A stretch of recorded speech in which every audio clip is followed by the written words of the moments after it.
I do not thematically like Chapter 2's best ending, Go Forth with Faith, because it creates an awkward jump in John's character development between Chapters 2 and 3.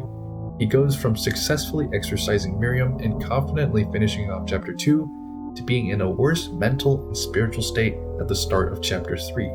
Granted, we don't know how many days passed between the two chapters, so we could chalk up John's confidence to being only a momentary burst that faded along with his faith. But that's not a satisfying explanation because it's dismissing vital character development that we hardly see in our playthroughs. That's why I much prefer the Road to Redemption ending, because it flows more naturally into Chapter 3. At this point in the story, we're supposed to see the cracks in John's character. He's in pain, but he's able to suppress it for now. What makes this ending so much more impactful is Garcia dying in the nightmare.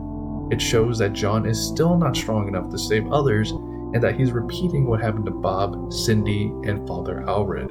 And we can tell that it's taking a toll on him from his words in the ending cutscene depicting his stress about his circumstances. My faith is weak, and I feel a dark shadow over me, before driving off as a cultist stalks him from afar. This part ties everything into a neat bow. We get to see the cult active in present time. Prior to this, we've mostly witnessed clues and remnants of their presence, but rarely have we seen them in real time. Their looming threat and the growing cracks in John's character create tension in the story as we start to feel uneasy and unsure about John's ultimate fate.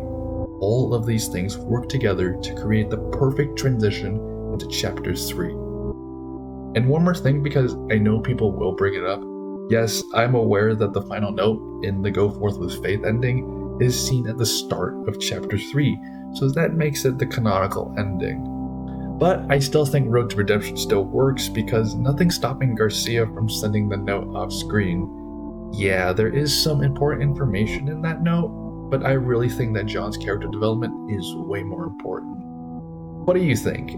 Does this take sound reasonable, or am I just really delusional? I did mention this take in an old community post, but I'd really like to hear more opinions on this topic. Have a poppin' time, y'all.